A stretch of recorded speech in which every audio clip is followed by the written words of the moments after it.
Hey there friends, it's Missy again. Thanks so much for stopping in today. I have a new layout for Hip Kit Club, and this is my first layout using the 2020 March kits. And I went ahead and did some work ahead of time here. This layout is for Cut File Tuesday, and so I went ahead and cut that adorable rainbow and the paintbrush. This is from, I believe, two different cut files from the February set, and I've seen a couple of other layouts using the paintbrush, and I thought that it would be cool to do my own take on that. And I cut the rainbow using a variety of the pattern papers in the March kit, and then I went ahead and sorted through all of the embellishments and just picked out things that I thought were cute that matched the soft pinks and coral, yellow, and blues in these papers. So I've got some pocket life cards, some die cuts, some vellum pieces. I've got 3 photos here. I'm only going to wind up using 2 just because I could not figure out for the life of me how to arrange them to where there wasn't just too much going on. And once I get going with this design, I just did not want to cover up this rainbow. It's so cute. So I'm going to go with that design, and I'm using some thick smooth white cardstock as my background, and I am going to do some tone-on-tone mixed media watercolor on the background. So I'm going to use some of the Finnabair Art Basics clear gesso on my background. It seems to be the best gesso that reacts with the Lindy's powders the best. So I let that dry, and while that was drying, I decided to add some detail to the rainbow here, and so I did some stitching. And I tried to match the thread to the color of the paper. And it didn't take that long because it was just pretty much, you know, a little arc there. So I took some time to do that. I am going to trim off those end threads. I thought about leaving them, but the more I work with them, they just kept getting in my way and they just drove me crazy. So I wound up cutting those off. But I do want to pop the rainbow up off the background. And so all I'm doing here is cutting up some adhesive foam to fit behind all of the arcs and the paintbrush there. So now everything kind of stands up a little bit and I can get to work on the background. So I wanted to try to do a little bit of each color sort of behind each of the arcs. At first I just wanted to do a little bit at the bottom of each one and kind of leaking onto the paintbrush, so it actually looks like the paintbrush has some of these colors on it. And so I'm using all of these Lindy's powders are from previous color kits. So this color that I'm using first is from the February kits, and it's called Plumeria Pink, and it's a Lindy's powder. It's a flat magical, which means that it doesn't have any shimmer. It's just a flat color. Beautiful pink. You can make it as bold or as soft as you want. That's the beauty of these powders, is you can use just a little tiny bit of it and a little bit of water, and you're going to get a totally different color if you were to use a whole big chunk of the powder. So you can control the lightness and darkness of each color. The second color here is an older color that we got several months ago. It's called Cocklebell Coral. Cocklebell's Coral. Let me get that right. And it is so pretty. It's definitely shimmery, and it is the perfect color to match that second arc. I believe I cut that from a Heidi Swap paper. The first arc I cut from one of the light pink cardstock sheets from the cardstock kit, and then the rest of the rainbow is from different pattern papers in the kits. So the yellow that I'm using is called Golden Sleigh Bells, and it's got some shimmer to it. And all I'm doing here is just touching a wet brush into the lid of each of these powders, and just a tad bit of the powder. And so it's giving me this really soft color of each one. The blue color is called Tilt-A-Wheel Teal. And so yeah, at first here I just started doing a little bit of the color kind of on the bottom half of the rainbow and a little bit below it. And I love how it's, you know, I'm adding some to the paintbrush there, so it just looks like the paint is also on the brush. And that's not an original idea. I've seen a couple other people, I believe some design team members, do this idea as well, and I just absolutely fell in love with it, and I thought I have got to do that. Yeah, it's so fun. I cut the paintbrush on just regular textured white cardstock, and yeah, so I'm going to keep working on that. You can kind of see how I've got that there. I'm going to add a little bit more of each of those colors and just kind of see how it looks. You know me, I like to do some of the background work and then add everything back on top of it, see how it looks, and then see if I need to add more from there. And I wasn't sure how much of the watercolor I wanted to add, so that's why I just pretty much colored the whole, or not colored, covered the whole background with gesso, because I never really know how much I'm going to do until I start getting into it. And so I'd rather have the gesso already covered everywhere in case I decide to go everywhere.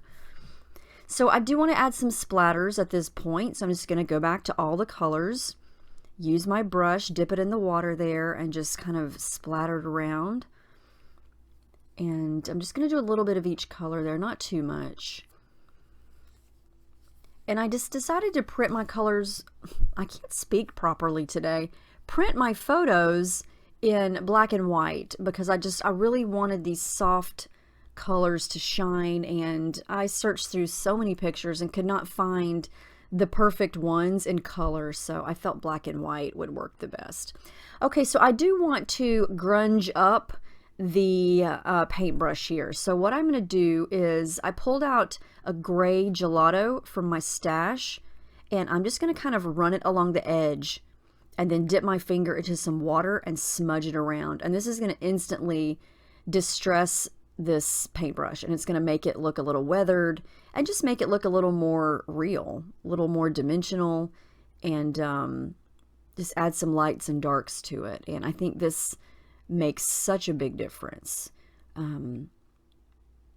Gelatos are so much fun. I don't use them enough. I wish I remembered to pull them out more often, but yeah, very easy to use. They just kind of go on like a tube of chapstick, and they're very easy to smudge. I love to use my fingers to smudge them. They smudge even better when you add a little bit of water to them. And these are another fun mixed media tool that you can use to control how much color you add. So now you can see the look I'm going for there. It looks kind of weathered and dimensional, and I think that just makes it pop off the page even more. So I love how that turned out. And then I didn't know what to do for the open spots of the paintbrush, and so I just grabbed a sheet of vellum that I cut into, I only had a little bit of it left, and I'm going to glue that behind the paintbrush, the open spots. I kind of wish I'd have done this first before I added the dimensional foam, but I didn't even think about it until this point. So we're going to just glue it right on top of the foam and go from there. And I actually cut the piece too short, so I kind of had to piece it together there, but in the end you can't even really tell. So I'm going to glue that down, and so now I have a little bit of something covering those empty spaces there. All right, so at this point, I kept taking breaks because that's how I have to work. I can't make a layout in one sitting. I scrap in spurts. So I decided to kind of extend the mixed media kind of around all of the arcs. And so I'm going to do that. Same colors. I'm just going to add a little bit more so the areas in between each of the arcs isn't stark white from the background. It's going to have a little bit of each color. And I'm just using the brush here.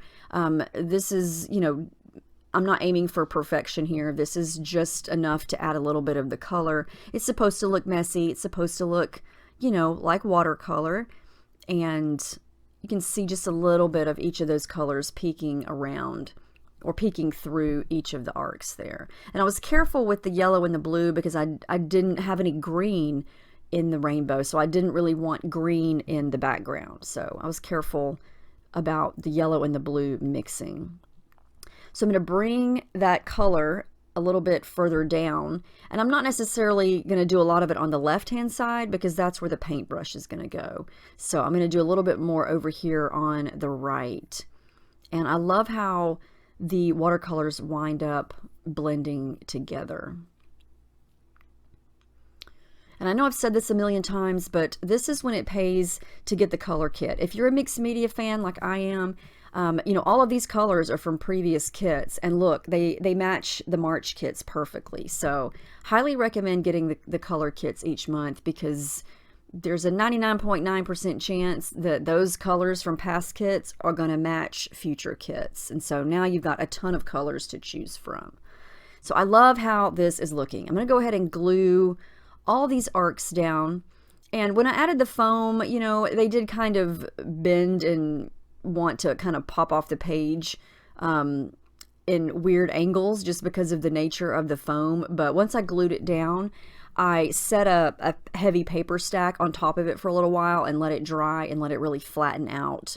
And so that's going to make it a lot easier to work with. So, all right, the background is pretty much finished at this point. And now I'm trying to figure out where I want the pictures to go. I did not want to cover up the watercolor underneath the right side of the rainbow. I love how that turned out, and I love how it looks, and I didn't want to cover that up with another picture. So I thought about just using one picture, but then I thought, no, I need another picture, and I'm going to add that one in later. So at this point, I'm just going through everything embellishment wise that I picked out. I'm going to layer in a blue Pocket Life card behind that photo. I play around with the birds, I play around with the butterflies, some of the pebbles, very, very shiny gold leaves, and other die cuts and things. There's a ton of stickers. We get a lot of the Heidi Swap. I can't remember the name of the collection at this point. It is completely out of my head at the moment, but there's all kinds of fun stickers. Look at these stickers. There's clear stickers, there's cardstock stickers, there's alphas, vellum-ish type stickers. So many cute things. I love them.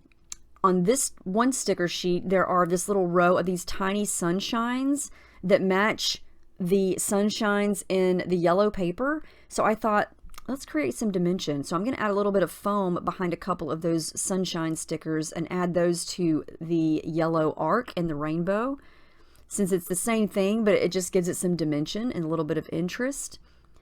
And then I am going to add a little bit of floral elements behind the photo there, and a shiny gold that I keep forgetting to move my light over. I apologize for all that glare, but I was just in the zone and I wasn't paying attention to where my light was. I'm going to use that vellum butterfly right where you see it at the top of the rainbow. And then I got to add my thread in. I've got all the matching colors, same colors that I used to stitch through the rainbow. And just going to add in some yellow and some blue. And I am loving how this is looking. I was so happy with how this rainbow turned out.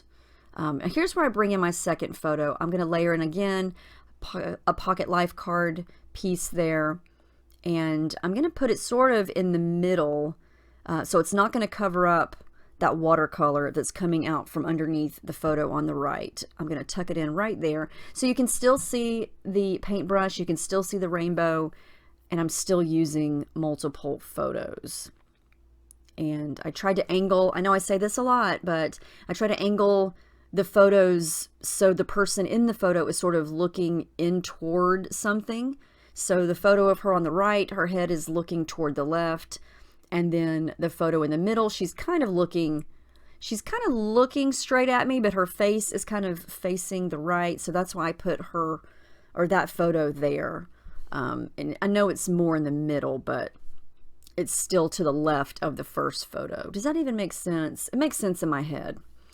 And that's not an official scrapbooking rule by any means. That's just something that I like to do most of the time. I have broken that rule a couple times, but that's just a weird thing I have. I think we all have weird scrapbook rules that we tend to follow for ourselves. And, you know, that's just the way we do it, and that's okay. I'm going to use that vellum piece that says right now is my favorite. Add in a couple of these, oh goodness, pink paisley puffy stickers. I am going to pull in a couple more of those black and white butterflies since I've got two already. I'm going to add in a third later. I'm going to just keep playing with the stickers. I'm going to add in some hearts. They match perfectly. So many things in this kit. It's just, Even if they're from multiple collections, they just match so perfectly, and that's what I love about Hip Kit Club. If you are not a subscriber, now is a great time to subscribe, especially with all the stuff going on in the world right now. It's a perfect time to craft and get creative and just let loose and make something fun for yourself. And, you know, you can order these. They're shipped right to your door. You don't have to go shopping. Perfect. Highly recommend these kits. I've been on this design team this is my 6th year, starting my 6th year with this term, and there's no way I would have stayed on this kit team if I was not 100% happy with everything that we've ever gotten. So definitely has my seal of approval. So definitely, yeah, if you're looking to join a kit club, this one's great. I'm almost getting done here. I'm just adding in some finishing touches. My title's short and simple, Happy Day. I use those light blue glittery thickers that we got in the kits. I love that they're blue. They match perfectly. That's the color that I needed right there in that area. And I know it looks like I covered up some of that watercolor that I did not want to cover up, but you can still see it. You'll be able to see it later in the pictures. What am I doing? Journaling. I'm going to add in my journaling lines. And I'm using a black fine tip Sharpie there to write in my words. And then, oh, more flowers. This is another case of I don't know when to stop because everything looks so cute. These are some puffy dots. I'm going to add in a couple of those. And then I added the date, and that's it. I am obsessed with that rainbow. I was so excited to finally use it, and I love how it turned out. I hope you guys are inspired by this. I hope you check out those cut files. I know the March cut files will be coming out soon. This is one of the February, I believe one of the subscriber cut files. So if you're a subscriber, this is free. And I believe they came from 2 separate ones, but I mix and matched. So I hope you're enjoying all the close-up shots that I took. You know, I always take way too many. But I hope you guys have a great week as best as you can. I know things are crazy right now. I hope everyone stays safe and well. And I hope you're getting in some fun, scrappy time. And keep sharing your projects over on the forum. And let me know if you have any questions. I will see you in my next video. Take care.